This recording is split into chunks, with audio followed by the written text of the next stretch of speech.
Hi friends, Dr. Stephen here with another in my series of HHTs or hopefully helpful tips. In this episode, we are going to be looking at some Halloween stuff, specifically outdoor decorations. So if you're anything like me, Halloween is a really fun time of the year.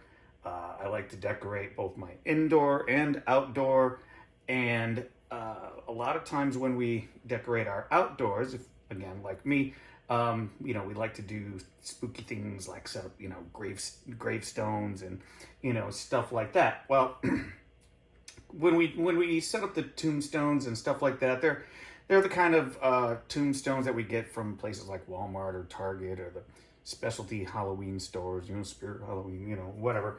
And so you end up buying something that looks like this, or larger ones. They're made out of foam. They're pretty cheap quality, but they suit the purpose.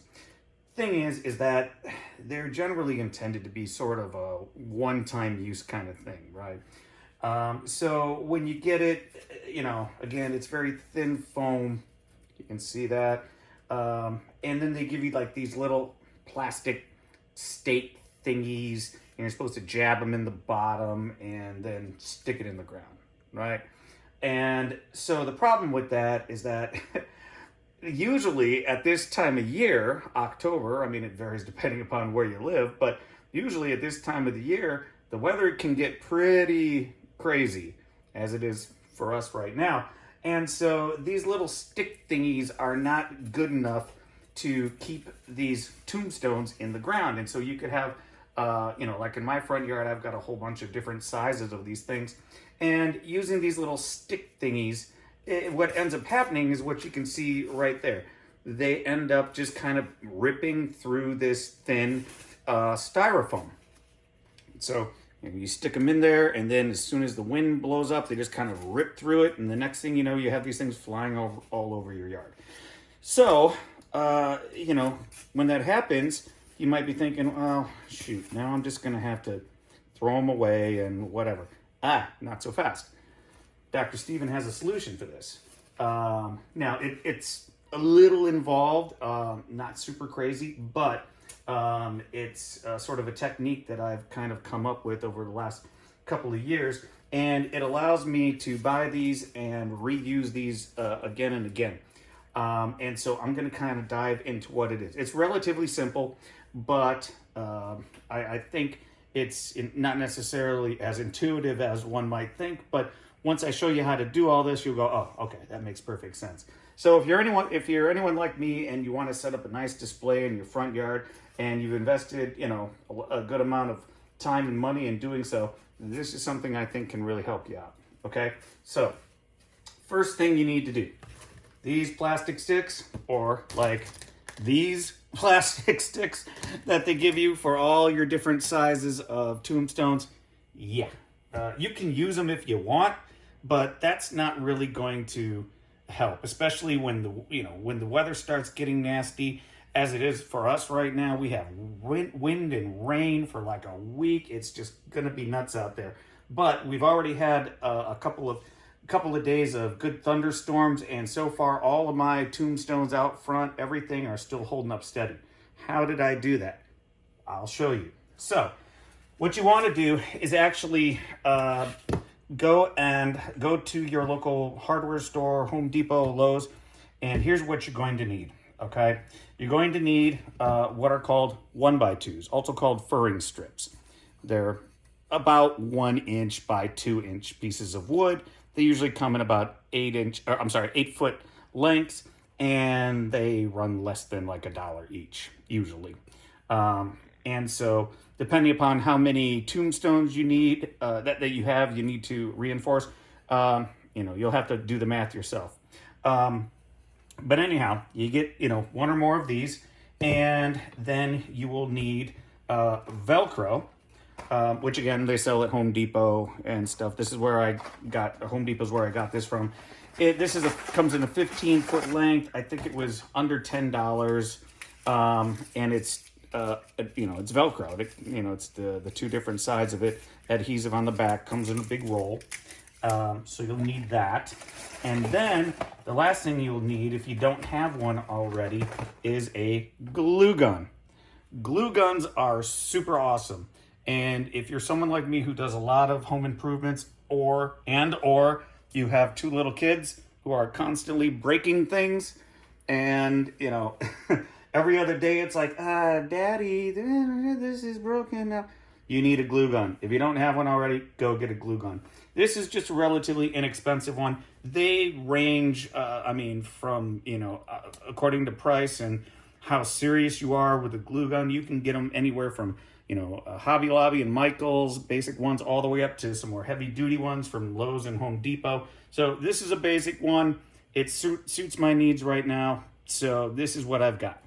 Anyhow, so here's how we do this. So once you have your glue gun and your wood, now once you get that, 8-foot strip of wood, what you're going to want to do is cut it into a stake like this. And if you're wondering, well, what size of stake, how should I do it? Well, first of all, if you want to determine length, I usually, and you can see my marks here, I usually leave about this much to go into the ground. As you can see, this one's already been in the ground. And then and then how much above that you have for the tombstone depends on the size of the tombstone. So for this little guy, which we're going to make right here live in the video, this guy is fairly little. He only needs about that much support above ground. So, if you look at the back, right about where that line would be, that's about enough support once you get it in the ground, to deal with whatever wind and rain and whatever stuff might be coming your way. Now, if you have larger tombstones, obviously, you can still do the same amount. I would just say the same amount below ground, unless you have something really big. But if you have something like, this guy, okay, this is a bigger one. Well, you can see here on the back, I've got a much larger strip to support the height of this thing. So, this guy would, more or less line up with something like this. So you'll have to figure it out. It's all based on, how big your tombstones are, so you can kind of get a feel for how much, support you need to get. But I would say round about, a third of the height of the tombstone, no more than a half, but, at least around a third for good enough support to withstand the weather. Okay. So then once you, have figured out, what size you're going to need, then you're going to need to, cut your 1x2. However you want to do it is up to you. You can use a manual saw like any one of these bajillion ones I have here. I personally would, recommend for the sake of your wrist, using something like a, circular saw or a table saw, just to make it quick and easy. This is one that, a Ryobi cordless one that I have. So in my case, I was able to just use this to zip, and then, make the point and then zip off the end of it.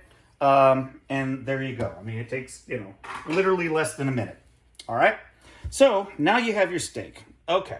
You got your stake and you've got your tombstone. So now what do we do? So we've got our Velcro. Our glue gun is warming up.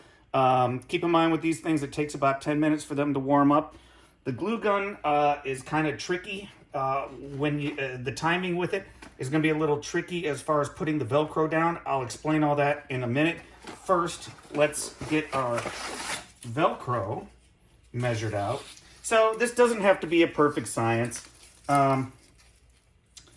We know that we're going to need about that much. So just kind of eyeball it. Grab a decent pair of scissors. Cut the strip of Velcro. Okay. All right. Now, I found it works best that if we put the hooky side on the wood and then the fluffy side on the tombstone. Okay. So, first, now, even if you haven't used the wood before, like I have, in this case, still use a towel or something. Make sure you get, whatever side you're going to use. Make sure you, brush it off so you're not trying to stick this Velcro onto dirt Now this, I mean, if you get, you know, good, decent quality Velcro, here, take another look at that. So this is a 5-pound. If you get good, decent Velcro and not cheap stuff, you should be able to just use the adhesive that comes with it without any additional glue or anything. So I'm going to take the Velcro, put it onto my stake. All right. And then just to, I mean, you can do it however you want. For me, I'm just going to make sure it gets a nice straight, or not nice tight, there, you know, fit. I'm going to step on it a little bit. So there, that feels nice and strong. Now, here's where it gets a little tricky as far as timing goes. The thing you have to remember is that hot glue is, surprise, surprise, hot. And styrofoam melts, okay? So, you have a very short period of time to put your glue down and then stick your Velcro on top of it before the glue, like, completely, you know, or it melts through your styrofoam here, okay? So, you get your fluffy side ready, okay? And it's pretty sticky on its own, but it helps to have the extra glue. Trust me, to help to have the extra glue there backing it up, keeping it in. So what I do is, and let's just do a quick size it up. Again, you know, this is not rocket science. I mean, we can just kind of get an eyeball. Okay, so I need to run a bead of glue from right about there. I can even make a mark with my fingernail. No big deal. All right, let go. Okay, so, and make sure you've got plenty of glue in there. Trust me, it's happened more than once where I haven't checked how much glue I have in there as far as the glue stick goes, and I start applying it and I run out of glue, and then I've got to scramble to go grab another glue stick and shove it in there before the other glue cools down. So yeah, make sure you have plenty of glue. All right, and so now this is going to be really quick. You ready? 1, 2, 3, here we go.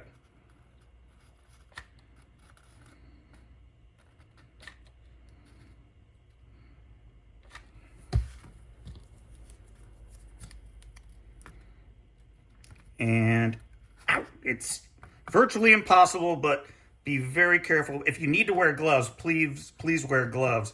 It's virtually impossible to not get a little hot glue on your fingers, your fingertips. I'm used to it, but so it still hurts a little bit, but you know, I would highly recommend gloves. So now we are going to let this cool down. So you got a little glue. There we go. So what's happening is the hot glue underneath here is not really melting the styrofoam anymore. Yeah, a little more's come out.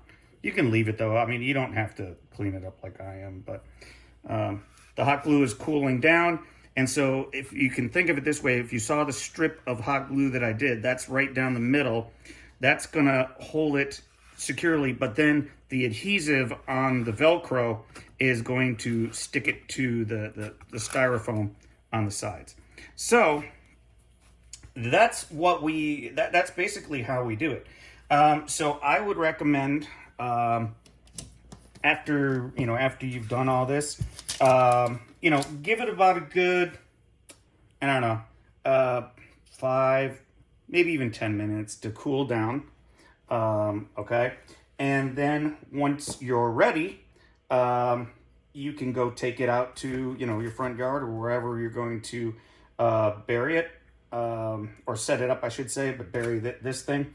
You can use whatever you want to, hammer it in the ground. I have just a rubber mallet that I use. I would highly recommend, it depends on what your weather has been like, but take a good look at how dry your soil is. And if you haven't had rain or you haven't watered your lawn in a while, and your soil out there is really kind of dry and dense, you might want to run the sprinkler for 10 minutes or whatever. In our case, like I said, we've just been having a bunch of rain recently, so I don't need to worry about that. As soon as this is dry, I'm going to take this out front, and I can just take my rubber mallet and just boom, boom, boom, hammer it right in, and it'll take just, you know, 4 or 5 hits and it'll sink right in because my soil is still kind of moist. But anyhow, then all you have to do is go out to, like I said, your front yard, wherever you're going to do it. Hold the stake, you know, find your location, hold it like that, you know. Use your rubber mallet and just pound, pound, pound, and get it down to this line here. Oh, and always, of course, make sure that you have the Velcro facing forward. You know, it's easy to make the mistake of forgetting which direction, you know. So make sure it's facing forward. If you are doing a front yard display, you want it to show out to the street. You know, point it towards the street. Hammer it down till it's down there. So this is down to the dirt level.